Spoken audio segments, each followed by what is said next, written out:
I'm going with French food for the premiere episode of Bourbon Dinners this Saturday.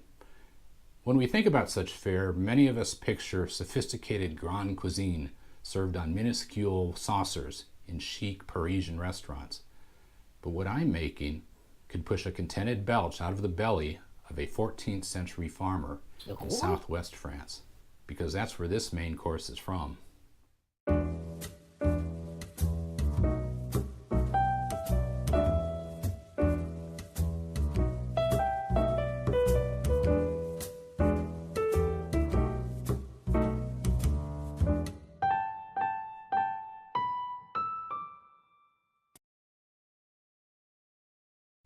I've invited 4 good friends of my wife Marilyn's and mine for dinner on Saturday, so it should be a pretty relaxed event. Since this is about as wintry as it gets in Southern California, I decided to make a peasant meal. Now by that I don't mean something that's crudely or haphazardly thrown together. I'm talking about the kind of rich, hearty food that a 14th century peasant might really savor, but with a few modern twists.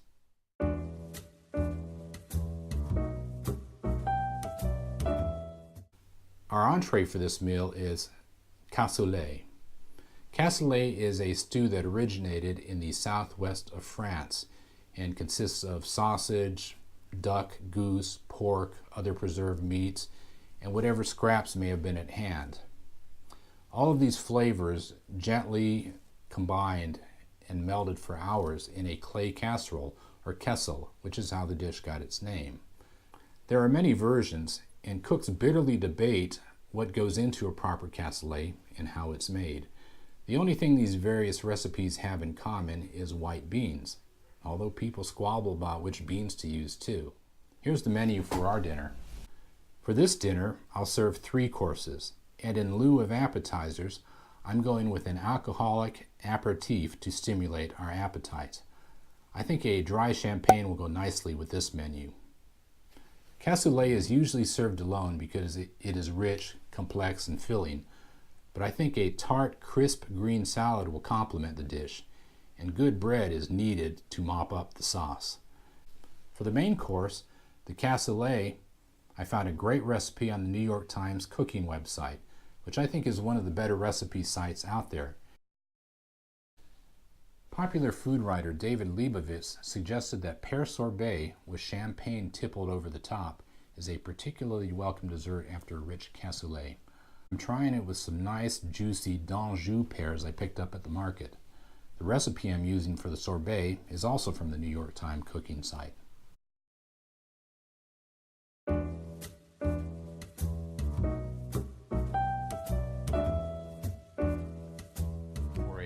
Dinner party with multiple diners, complex menus, and a fixed start time, organization is critical. To give you an example, Saturday's dinner has only 4 dishes, but 43 separate sequential steps, and that's just on Saturday. Before Saturday, I'll go shopping and also prepare the dessert, the bread dough, and a duck confit for use in the cassoulet. I try to do as much food preparation in advance as possible, and for my advanced work, I either work from memory or from a recipe without any formal written timetable. But that's not feasible for 43 sequential tasks and a looming deadline. If you miss one critical step or just fail to perform it at the right time, then you have to scramble to fix it, if it can be fixed. And who needs that kind of stress, right? Apologies to my wife for using that shot. My timetables have always been prepared either by hand or on my notes app on my tablet. Preparing one of these timetables can be a nightmare. Simply listing all the steps for a multi-recipe meal takes time, but coordinating and arranging the list so that each step is taken at the right moment and each recipe is completed at the right time requires some serious logistical contortions. I figured some smart programmer must have come up with a scheduling app that does these time calculations for you. And I downloaded several, but only found one app that did what I needed. I'll be trying it for the first time with this dinner.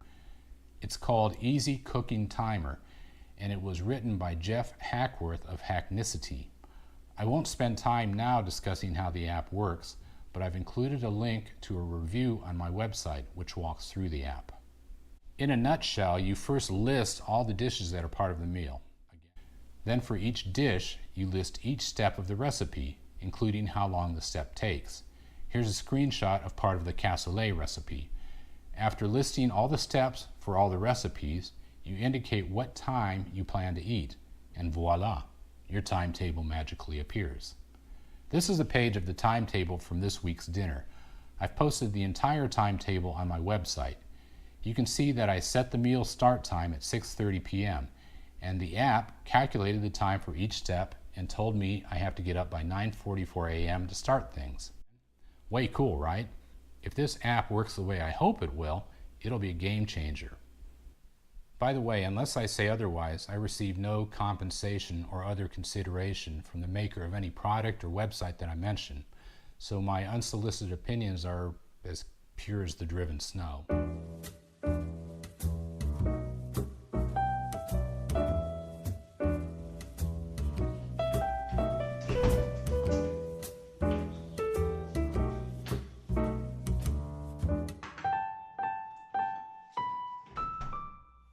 Today I'll be making the duck confit for the cassoulet. We're going to first remove the duck breasts.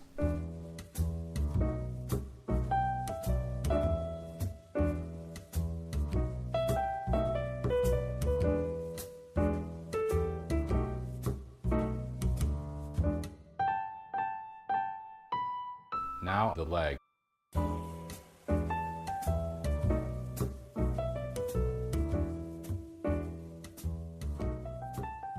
I'm going to roast what's left of the duck carcass, along with a few vegetables I've already sliced into large chunks. Carrots, an onion that is cut in half with the peel still intact, and celery stalks. Alright, the oven is now at 350, so we're going to go ahead and roast the carcass and the various vegetables for about an hour.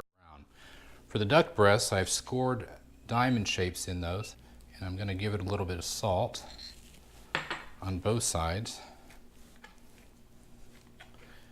and wrap it in plastic until we're ready to use it.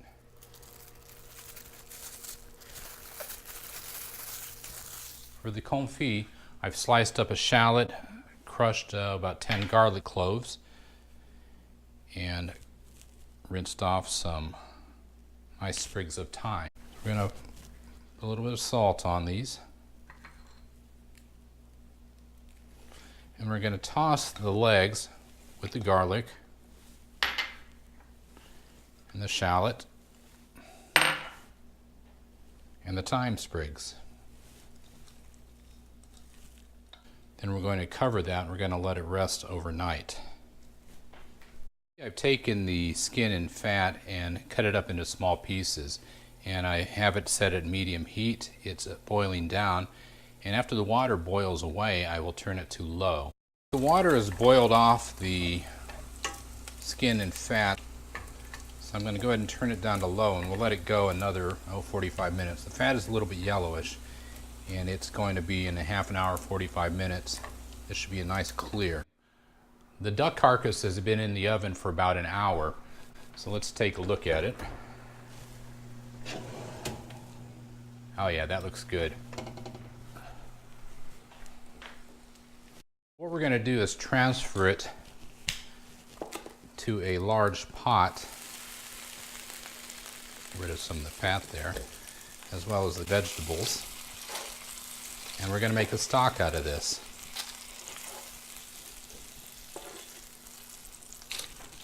Now to this I'm going to add several fresh sprigs of parsley, as well as a bay leaf,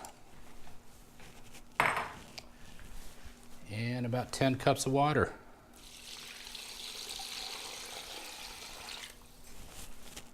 So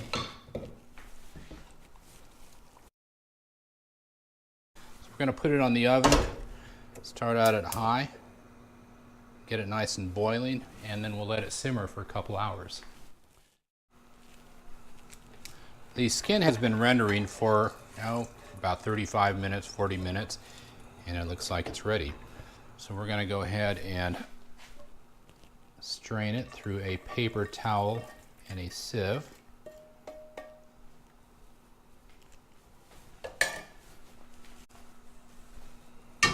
And we're going to add to that the fat from the roasting pot.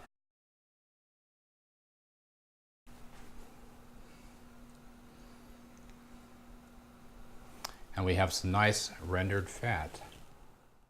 The stock has been simmering for about 2 hours, so it should be ready.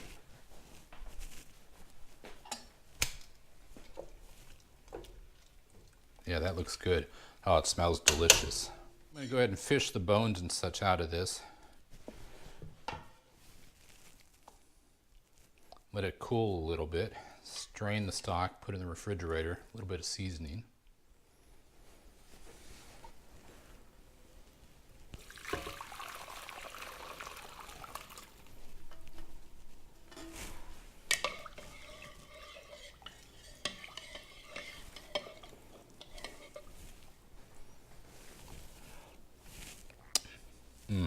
Perfect.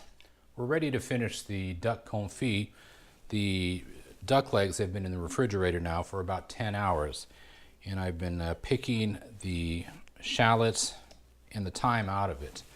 So what we're going to do, and this is a departure from the recipe that I'm using for the rest of the cassoulet, is we're going to use a sous vide. It produces a very nice tender meat, and it will take about 16 hours to cook. We're going to take the legs, we're going to put them in a plastic bag along with the garlic that was in the marinade. What we're going to do now is add the duck fat. And I didn't get as much duck fat as I'd hoped for from the duck that we cut up today and roasted. So I've supplemented with duck fat I already had on hand. We're going to turn on the sous vide, and it's going to be set to about exactly 160.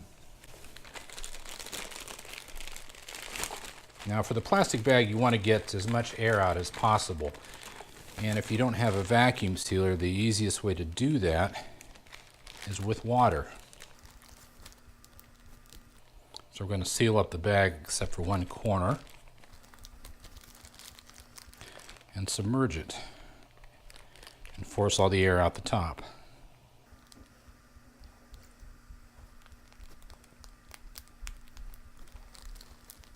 There we go. And we're at about 158 degrees now, so we're just about there. We dip it into the sous vide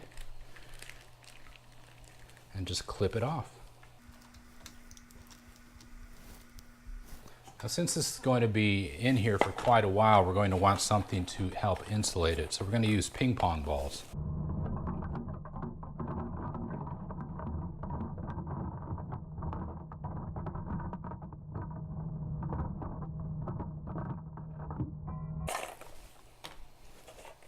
Hey Google, give me a 16-hour timer. Okay, 16 hours, starting now. And that should do it. We'll leave it in there all night. Now we're going to make the pear vanilla sorbet. I've cut up the pears. I put 5 pears in there. And we're going to start with half a cup of water.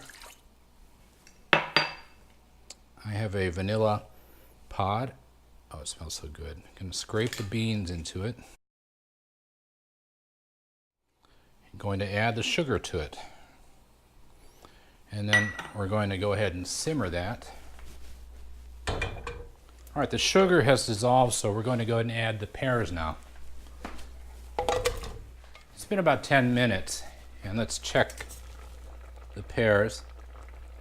All right, they're translucent on the surface, and a knife slides easily through them. So we're going to take them off the heat and add the remaining ingredients. And we have about 5 teaspoons of honey.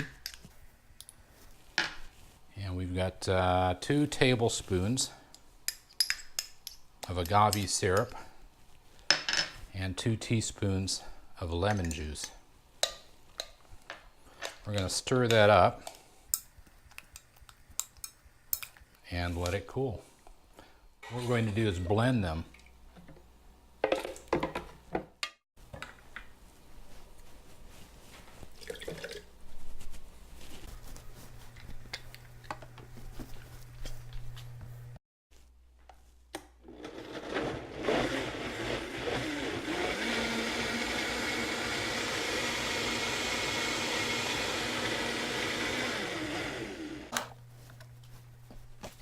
It's nice and smooth now, and we're going to go ahead and pour it in here and refrigerate it overnight.